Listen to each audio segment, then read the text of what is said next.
오늘은 초보 사장님들을 위해서 세금을 아낄 수 있는 방법을 한번 소개를 해드릴까 해요. 정말 간단한 방법이시니까요. 초보 사장님들 뿐만 아니라 혹시나 세금에 조금 무관심했던 사장님들, 대표님들이 계시다면 한번 가볍게 따라해 보시면 내년에 부가세 신고 때 그리고 종합소득세 신고 때 많은 도움이 되지 않을까 싶습니다. 그럼 간단하게 따라할 수 있는 세금 폭탄 피하기 5가지 방법 한번 시작해 볼게요. 자, 오늘 제가 말씀드릴 내용은 상당히 간단합니다. 그런데 간단한 내용인데도 불구하고 제대로 하지 않는 분들이 많이 계셔서요. 어떻게 하면 되는지에 대한 방법과 이렇게 했을 때 어떤 이점이 있는지도 정리를 해볼게요. 그리고 두 번째 별첨 3가지는요, 제 경험상 이렇게 했을 때 좀 도움이 되더라 하는 부분이거든요. 그래서 이런 별첨 3가지 내용도 보너스로 같이 들어주시면 아마 절세에 상당히 도움 되실 것 같아요. 그러면 절세 가이드 첫 번째 먼저 볼게요. 첫 번째는 노란우산 공제 가입입니다. 아마 이런 게 있다라는 걸 보신 분도 계실 거고요. 이게 뭔지 정확하게 모르시는 분도 계실 거예요. 소상공인을 위한 공제 조합이라고 보시면 되고요. 소상공인을 위한 연금과 같은 거다라고 이해를 하시면 되는데요. 자, 노란우산 공제란 홈페이지에서 간단하게 가입 신청을 하실 수 있고요. 가입을 하시게 되면 가까운 지점에서 별도로 연락이 오시거든요. 궁금하신 부분에 기타 부분들은 상담을 받아보시면 좋을 것 같아요. 이렇게 노란우산 공제를 하면 어떤 게 제일 좋으냐를 한번 살펴볼게요. 저 개인적으로는 현재 최대 300만원 한도의 소득공제를 받고 있는데요. 적금과 같이 매달 불입을 하고 있어요. 300만원이면 1년에 25만원씩 매달 자동이체를 하면 1년에 300만원이 되거든요. 그러면 일단 첫 번째는 노란우산 공제에서 현재 기준으로는 아마 2.8% 정도의 이자도 주는 걸로 알고 있는데요. 이런 이자보다는 300에 대한 부분을 종합소득세 때 전액 비용 처리로 인정받을 수 있기 때문에 그만큼 절세를 할 수 있다는 게 포인트인데요. 그래서 실제로 굳이 적금으로 따지자면 16.5%에서 38.5% 정도에 해당하는 적금을 넣는 거다라고 이해를 하시면 좀 더 편하실 것 같고요. 이런 부분 참고하셔서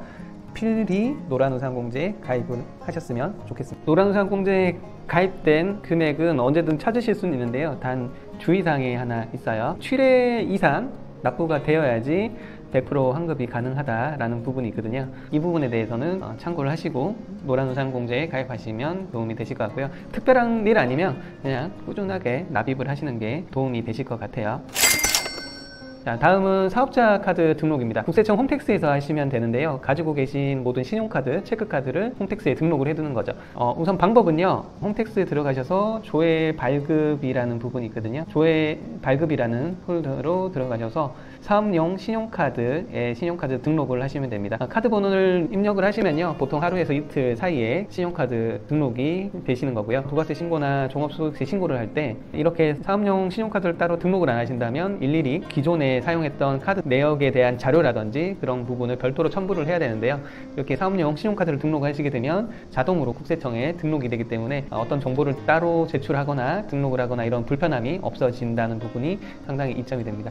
그래서 이렇게 이용하고 계신 모든 카드를 시간 되실 때 한 번에 다 입력을 해두시면 좋을 것 같고요. 그리고 또 중간에 카드가 갱신기간이라는 게 있잖아요. 이렇게 갱신되면서 새로운 카드가 나올 때 안 하셨다면 잊지 마시고 지금 바로 등록하시면 좋을 것 같아요. 다음은 각종 요금을 사업자로 전환하는 부분인데요. 여러 가지 환경에 따라 다르실 수는 있겠지만 첫 번째, 사업자로 개업을 하셨다면 기존에 쓰시던 내 명의로 돼 있던 휴대폰 요금부터 사업자로 전환하실 수 있어요. 간단하게 114 누르셔서 각 통신사의 고객센터로 전화하셔서 그냥 사업자 전환하겠다라고 하시면 사업자 등록증과 기타 신분증 요구하는 서류가 있거든요. 그것만 간단하게 팩스로 발송을 하면 바로 사업자 전환으로 되고요. 우리가 쓰는 요금에는 부가세가 다 포함이 돼 있거든요. 휴대폰 요금부터 사업자 전환을 하면 10%를 아끼실 수가 있겠죠. 이걸 아끼는 것뿐만 아니라 휴대요금 자체가 지출, 내가 사업 용도로 사용한다는 공제 항목에 들어갈 수 있으니까요. 부가세 10% 플러스 종합소득세 때도 내가 쓰는 요금에 대해서 또 절세를 하실 수 있으니까요. 이 부분 꼭 참고하시고요. 개인적으로 저는 사업장 주소가 저희 자택으로 돼 있어요. 저희 집에 쓰고 있는 정수기 요금도 제 사업자로 해서 세금 계산서를 발급을 받고 있고요. 여러 가지 요금들을 최대한 사업자로 전환을 하시면 도움될 것 같아요. 휴대폰 요금부터 114 누르셔서 지금 당장 사업자로 전환하시길 바랍니다.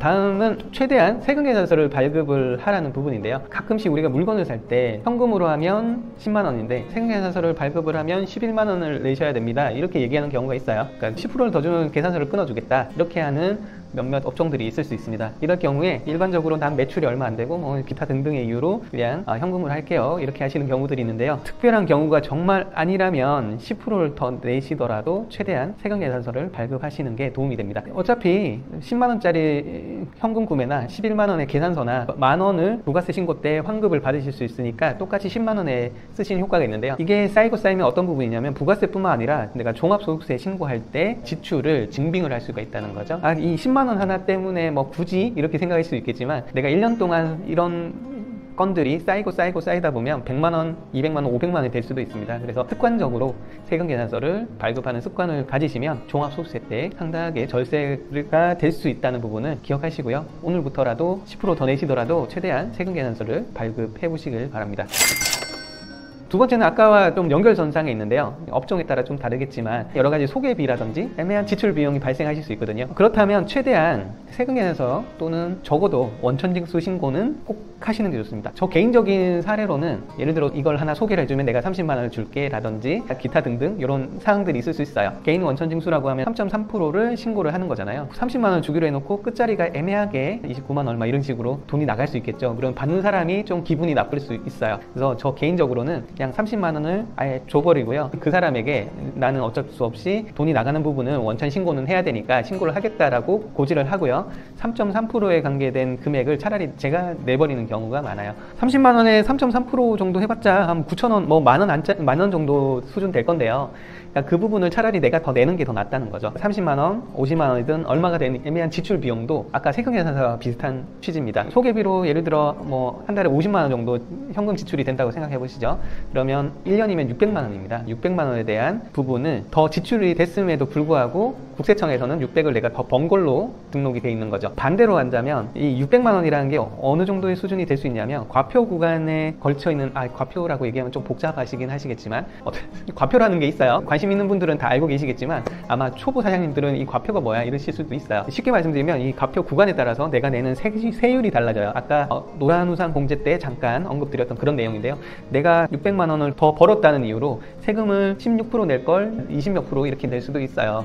그러니까 생각보다 이런 지출에 대한 증빙을 작은 금액이라도 최대한 철저하게 해야 된다는 거고요. 그래서 소개비 얼마 나가는 부분에서 3.3%를 내가 내더라도 길게 보면 더 유리할 수 있는 부분이에요. 그래서 최대한 애매한 지출도 반드시 세금계산서 또는 개인 원천징수 신고를 필히 하시길 바랍니다. 자, 이렇게 말씀드렸는데도 아마 제가 말씀드린 이 내용이 별거 아니라고 생각하시는 분도 있는데요. 1년, 2년 지나서 아마 하신 분과 하지 않으신 분들의 종합소득세나 세금 지출 내역이 완전히 다르실 거라고 감히 자신합니다. 실제로도 저보다 매출이 훨씬 작은 분인데 저보다 종합소득세를 훨씬 많이 내시는 분이 있어요. 방금 말씀드린 이 내용을 지키지 않으셔서 그렇거든요. 습관처럼 계속 하셔야 되기 때문에 처음부터 시작 때부터 철저하게 습관을 하시고요. 자, 다음은 모바일 청첩장 등 경조사 자료 챙기기예요. 요즘은 뭐 예전처럼 종이 청첩장이 보기가 상당히 힘들죠. 대부분은 카톡이나 뭐 기타 등등 오는 경우들이 있어요. 이런 부분도 미리 캡처를 해 두시고요. 내년 종합소득세 때 증빙을 하시면 건당 제 기억엔 20만 원까지였나요? 요거는 정확하진 않지만 제 기억에는 10만 원은 넘었던 것 같고요. 한 20만 원까지 증빙이 가능하다고 제 기억엔 그렇거든요. 어쨌든 이런 모바일 청첩장, 경조사 등등의 여러 가지 자료들을 요거를 경조사 폴더를 하나 만드셔서 시간 나실 때마다 있을 때마다 모아 두셨다가 내년에 종합소득세 신고 때 이 자료를 경비 지출 내역으로 신고를 하신다면 도움이 되실 것 같아요. 자, 지금까지 제가 말씀드릴 여러 가지 절세 가이드에 대해서 한번 말씀드렸고요. 지금부터 말씀드릴 내용은 제 개인적인 경험에 의해서 이렇게 하는 게 좀 좋더라라고 하는 별첨 항목이라고 생각하시면 될 것 같은데요. 조금 결은 좀 다르긴 하지만 실제로 제 개인적으로는 상당히 도움이 됐던 부분이라 이 부분도 같이 한번 말씀을 드릴게요.